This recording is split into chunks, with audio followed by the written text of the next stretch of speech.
మనకి ఈరోజు Asia cup సంబంధించి మన ఇండియా స్క్వాడ్ అయితే అనౌన్స్ చేయడం జరిగింది కదా. మరి ఇండియా స్క్వాడ్లో చూసుకుంటే నాకు మొత్తం పర్ఫెక్ట్ స్క్వాడ్ చూసిన తర్వాత పర్ఫెక్ట్ స్క్వాడ్ అనిపిస్తూ ఉంది. ఎందుకంటే మనకి ఎక్కడ కూడా లోపాలు అయితే కనిపించట్లేదు. ఎందుకంటే ఒక ఒక ప్లేయర్ ఇంజూర్ అయినా సరే తనకి ఆటోమేటిక్గా బ్యాకప్ ప్లేయర్స్ ఉన్నారు. సో మరి ఆ లిస్ట్లో కనుక మనం ఒకసారి చూసుకుంటే మనకి సూర్యకుమార్ యాదవ్ కెప్టెన్గా ఉంటాడు. దాని తర్వాత వైస్ కెప్టెన్ వచ్చేసరికి శుభ్మన్ గిల్. ఏదైతే మొన్నటి వరకు ఒక రోమన్ నడిచిందో సో అది ఇప్పుడు నిజమైందనే చెప్పాలి. అయితే కెప్టెన్ వచ్చేసరికి సూర్య, అదేవిధంగా వైస్ కెప్టెన్ వచ్చేసరికి శుభ్మన్ గిల్. సో వీళ్ళిద్దరు అయితే పర్ఫెక్ట్. దాని తర్వాత మనకి బ్యాటింగ్ ఆర్డర్లో కనుక ఒకసారి చూసుకుంటే ఓపెనర్స్గా మనకి అభిషేక్ శర్మ అలాగే సంజు శాంసన్ వీళ్ళిద్దరు కూడా ఓపెనింగ్ చేస్తారనమాట. అయితే ఇక్కడ మీకు ఒక డౌట్ రావచ్చు, అదేంది మరి ఇక్కడ సంజు శాంసన్కి ఏదన్నా ఇంజూరీ అయితే మరి అప్పుడు పరిస్థితి ఏంది భయ అంటే అతనికి బ్యాకప్గా ఇంకో వికెట్ కీపర్ని తీసుకున్నారు. అతను ఎవరో కాదు, జితేష్ శర్మ. అయితే మరి ఓపెనర్స్కి వచ్చేసరికి వీళ్ళిద్దరు ఉంటే దాని తర్వాత నెంబర్ 3 స్పాట్లో మనకి శుభ్మన్ గిల్ వస్తాడు. సో మరి శుభ్మన్ గిల్కి ఇంజూరీ అయితే అప్పుడు ఏం చేస్తావు భయ అంటే శుభ్మన్ గిల్కి ఇంజూరీ అయితే అతనికి బ్యాకప్గా తిలక్ వర్మ ఉన్నాడు అనమాట. సో ఆ ప్లేస్ సెట్ అయిపోయినట్టే. సో దాని తర్వాత 4th ప్లేస్లో వచ్చేసరికి మనకి సూర్యకుమార్ యాదవ్ ఉంటాడు. సో మరి 5th ప్లేస్లో వచ్చేసరికి మనకి హార్దిక్ పాండ్యా, 6th ప్లేస్లో వచ్చేసరికి ఇద్దరు ప్లేయర్స్ ఉన్నారు మనకి ఇటువైపు శివన్ డూబే, దాని తర్వాత వచ్చేసరికి మరి రింకు సింగ్. సో వీళ్ళిద్దరిలో ఎవరో ఒకరికి ఖచ్చితంగా ఛాన్స్ వచ్చింది. ఇటువైపు శివన్ డూబే ఏదన్నా స్ట్రగుల్ అయ్యాడంటే ఆటోమేటిక్గా రింకు సింగ్ రీప్లేస్ చేసే ఛాన్స్ అయితే కనిపిస్తుంది. సో దాని తర్వాత ప్లేస్లో చూసుకుంటే అక్షర్ పటేల్ 7th ప్లేస్లో వచ్చేసరికి.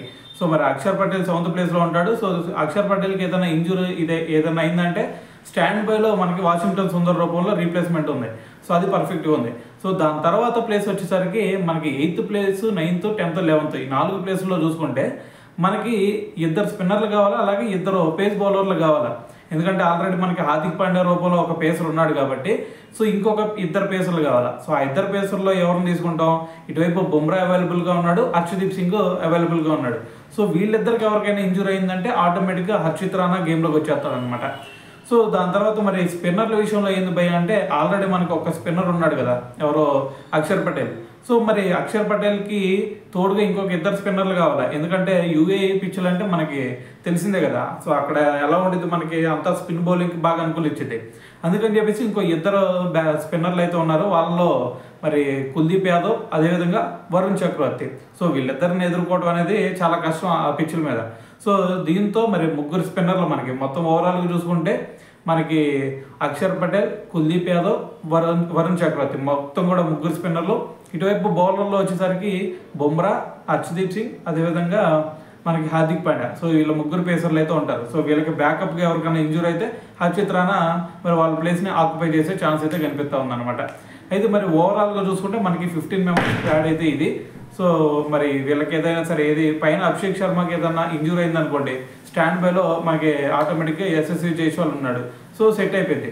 దాని తర్వాత మరి మన పేసర్లో ఎవరికైనా సరే ఒక ఇద్దరికి ఇంజూరీ అయిందంటే ఆటోమేటిక్గా మనకి ప్రసిద్ధ్ కృష్ణ రూపంలో కూడా మనకి రీప్లేస్మెంట్ ఉంది కాబట్టి సో ఎటువంటి డౌట్ అవసరం లేదు. దాని తర్వాత మరి మీకు ఇంకా డౌట్ రావచ్చు, మరి ఇక్కడ సంజు శాంసన్కి ఇంజూరీ అయితే జితేష్ శర్మ అవుతాడు. మరి జితేష్ శర్మ ప్లేస్ రీప్లేస్ చేయడానికి ఇంకెవరున్నారు భయ అంటే ఆటోమేటిక్గా వెనక మళ్ళీ ధ్రువ్ జురేల్ ఉన్నాడు స్టాండ్ బైలో.